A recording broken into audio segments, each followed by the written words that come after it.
Let's talk about one of the things that needs the most upgrades this 2020 season.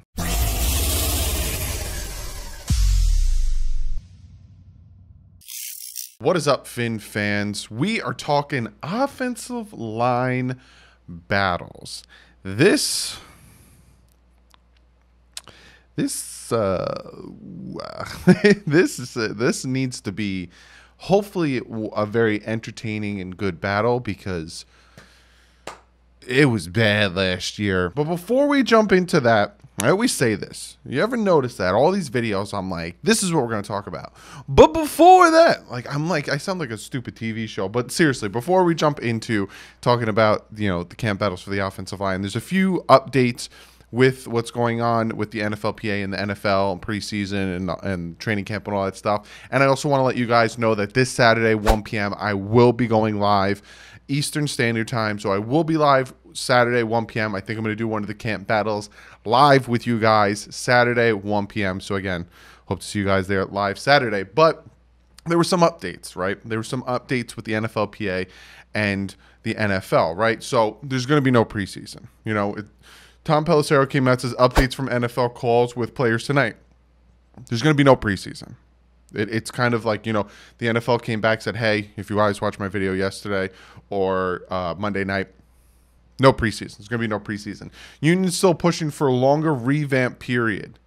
So they're looking for a little bit longer of a period to get back into the flow of things. And like I said, with the conditioning, again, go back, watch my last video Monday night. I talk about how the conditioning could be a huge factor. Union reps and these players want a little bit more time to get back acclimated, right? Roster size expected to be 80. 80 to start camp. 80. I'll get to that in a second. General agreement on voluntary high-risk opt-outs. So, some of these guys, if you guys remember a while back, I think it was Clark, the cornerback for the Pittsburgh Steelers. He had a sickle cell, which is a blood disorder, and he couldn't play at the Mile High playoff game in Denver because the high altitude kind of affected his breathing. I think that's what it was.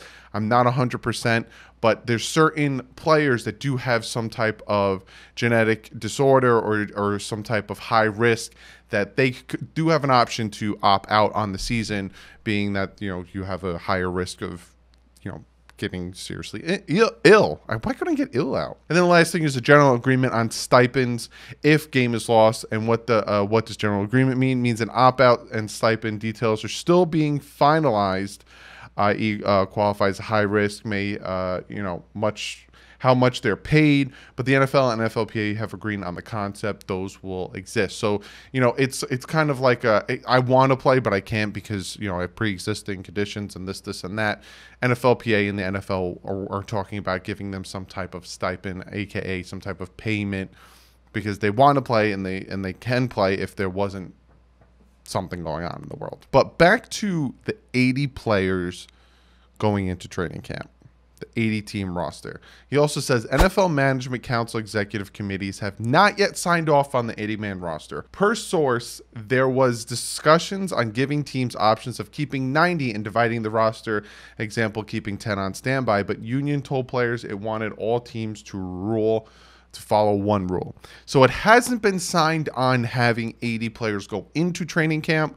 There's still a possibility, like he said, Tom Pelissero said, of 90 with the 10 on standby, but that's huge because right now the Miami Dolphins are sitting at 87 on their roster. They got to get rid of 7 before training camp even starts, which means 7 players on the Miami Dolphins roster, if this sticks that there's an 80-man roster going into training camp, are going to be cut without even seeing the field with their teammates. That is horrible. So I'm hoping this doesn't happen. I'm hoping they don't make it at 80. I hope they keep it at 90 or something because that's horrible for 7 players to just. But if it comes to actually it's 80 going into the roster, I will try to make a video predicting the 7 players that might get cut. But I feel horrible for those players and for the players in general because that is horrible to be cut and not even have a chance to show what you can do. But those are the updates I got for you so far. Now, It's the moment you guys have been waiting for. It's the big part of the title. Again, I probably put like a little end part talking about the updates, but it's the big part of the title you want to talk about. It's this offensive line and the camp battles. Now I'm going to talk about the offensive line. We got a good amount of tackles. We got about 3 centers. One of them's a guard/center. We got about 8 guards, 6 guards, and we have 6 tackles. So 12. 15. We got 15 offensive linemen all together on the team. I know a lot of you guys are going to ask me about the Brazilian defensive tackle. He wasn't listed on the roster as an offensive lineman. I know we tried to. Neto is his name. He isn't listed as an offensive lineman. I think he went back to playing defensive tackle, but again, he wasn't on the roster listed as an offensive lineman, so I don't think he switched over. But we're going to jump into this. I'm going to give you a little brief synopsis of how bad the offensive line was last year, but I did make 2 previous videos, one giving the breakdown and one kind of giving you an update of how bad the offensive line was. You can go back and watch those videos, but I give you a quick update, right? Horrible in sacks. We ranked last in the NFL with how many sacks we gave up, 58. Horrible in rushing yards, last in the NFL, 1,156 yards. That's absolutely horrible, and our leading rusher was our quarterback, Ryan Fitzpatrick. That's not good. And the average pressure time, meaning the ball snap and then the quarterback got the pressure on him, is 2.2 seconds. That's absolutely horrible. The offensive line was the worst in the NFL last year. It was absolute garbage. Needs to be revamped, needs to be changed. And that's what the Dolphins are doing. That's what the Dolphins did. So I'm going to talk about the tackles, the centers, the guards, who's on the team, who's going to be competing for certain positions, and then I'm going to give you kind of a real quick idea of what I think the starters are going to look like. But again, Robert Hunt has yet to sign his rookie contract. I expect it to happen, being that Noah Igbenogany signed on Monday. I expect Robert Hunt to be the next one to sign, and then we got all 11 draft picks signed. So when we're looking at tackles, we got, I'm going to talk about the undrafted guys last and the rookies last. So we got Julian Davenport, 4-year guy. We got him in the trade with Larry Tunsil from the Houston Texans. If you were on the offensive line last year, if you played on the offensive line last year, that's the reaction you're going to get from me, because you played horrible last year. So I'd prefer to say, my mother taught me, if you got nothing to say, you don't say anything at all. So you're going to get this. Adam Pankey, 3-year guy, 2 years with Green Bay, 1 year with Miami last year. Never really saw the field. Robert Hunt, like I said, haven't signed him yet. He is listed as a tackle. He did play a good portion of his college career, and he did play really well, especially his senior year, at right tackle. So he's listed on the Miami Dolphins as a tackle, 2nd-round pick. Austin Jackson, left tackle, 18th overall pick. Again, you guys know how I feel about these guys. I talked about them in my draft analysis.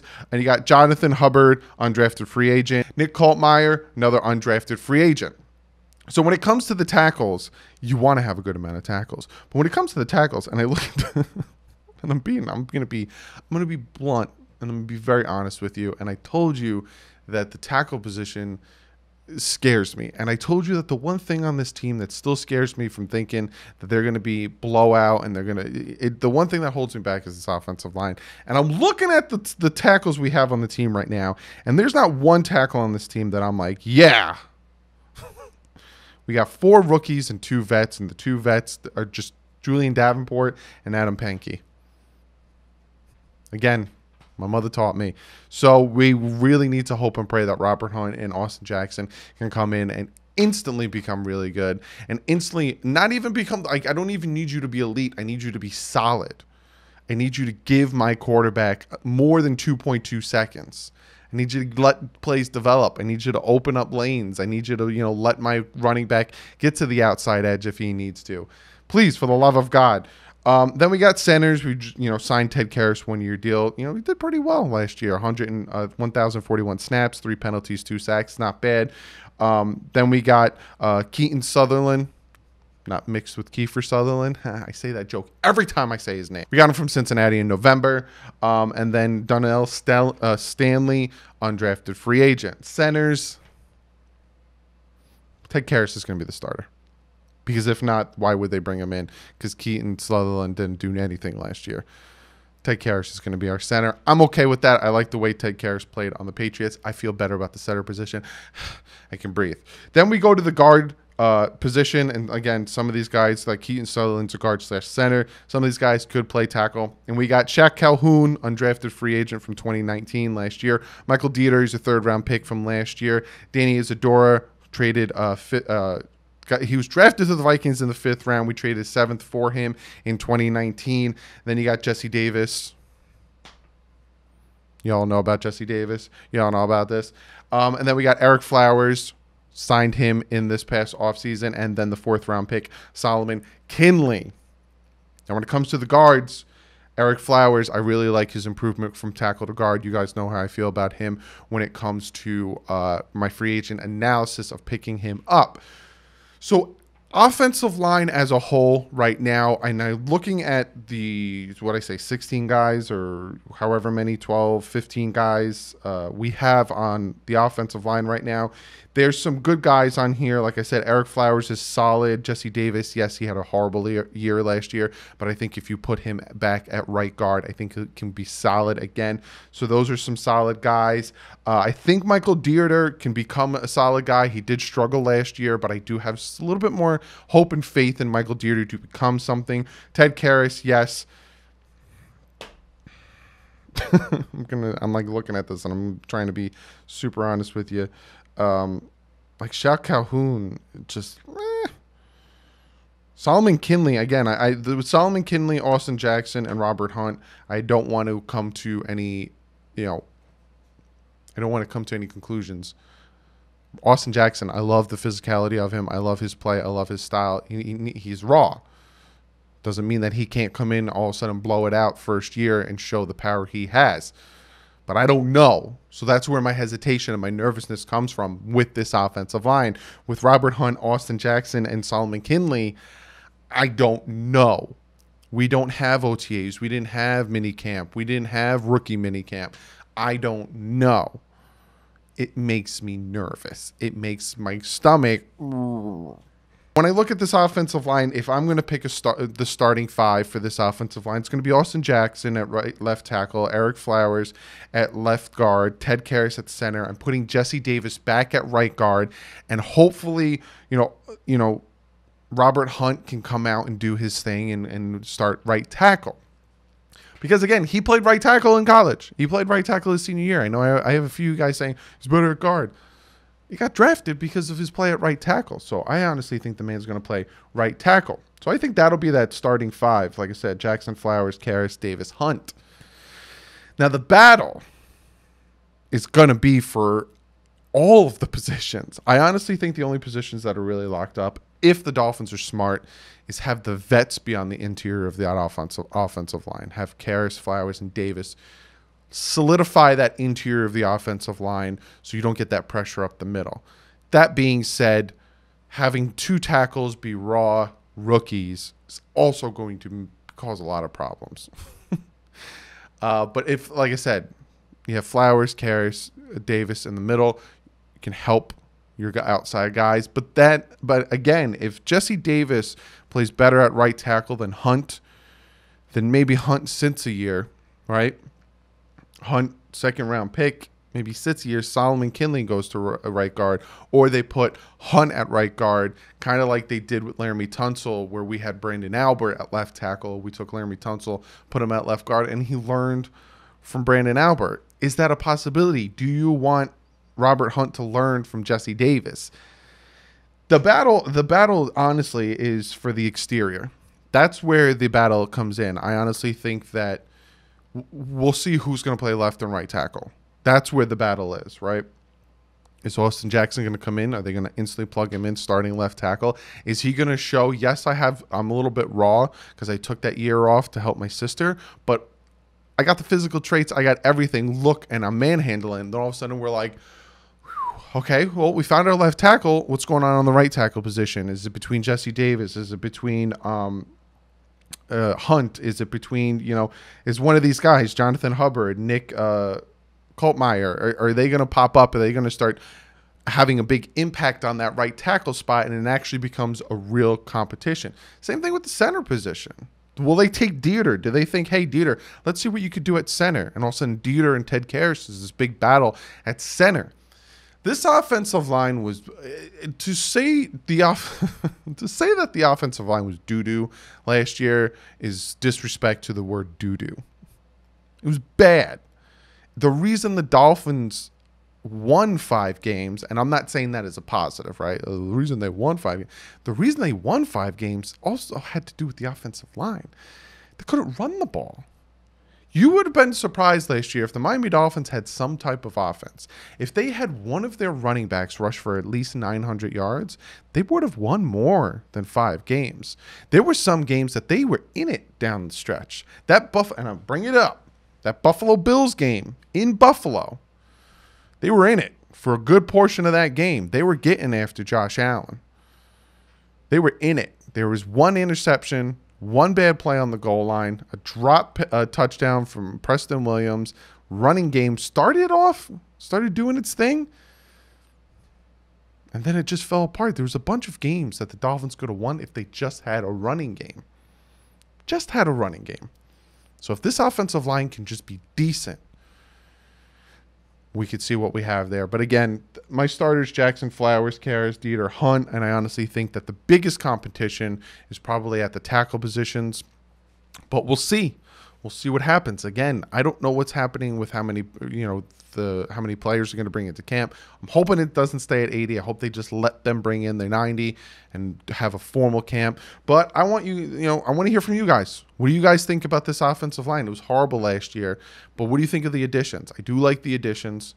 I do wish they had more time to gel. It does worry me. I'm not going to sit up here and be like, the offensive line is going to be the best in the league. If it is, then we're going to win some games. But it does worry me having so many young rookies and so many unproven people on this offensive line. Besides, the few vets that we have, like I said, that will be on the interior. So be sure to comment below. I really want to know what you guys think. What do you guys, first off, let me hear what your starting offensive line is. I want to know why. And where do you think the battle is going to be? Like I said, I think the tackles are going to be the big battle positions, maybe even center a little bit, seeing if they could throw Dieter in there. But comment below. I'm really interested what you guys have to say about that. I want to know what you guys have to say about the updates from the NFL and the NFLPA and training camp and potentially going in and 7 players just getting cut without even trying. Comment below, and I'm going to get to one of you guys' comments of the day. This comment comes from Will, and this is what Will has to say. With no preseason, how do you think fantasy leagues will be affected? Yes, the big names will always be picked. Since of the trades or rookies will be hard to decide on. Or in this video, you talked about conditioning. We don't know how the big names will be either. I'm assuming, and again, I'm not knocking you because typing, especially if you did this on your phone, I commend you for sending such a long comment on your phone, because using your phone and these keyboards are hard. I'm assuming what you're asking me is, being with no preseason, being with such a short period of time, and like I talked about in my last video with conditioning, how that can affect the vets and stuff. How is all this going to affect fantasy football leagues, right? He's asking me, hey, the first round is going to be like Christian McCaffrey. You're going to, get Patrick Mahomes. You're going to go after, these top, DeAndre Hopkins. You're going to go after, whoever your first round that is the generic first round, Alvin Kamara, all those guys, right? But how's that going to affect the rest of the draft? Well, it's going to affect it immensely because people might opt out. People might get injured.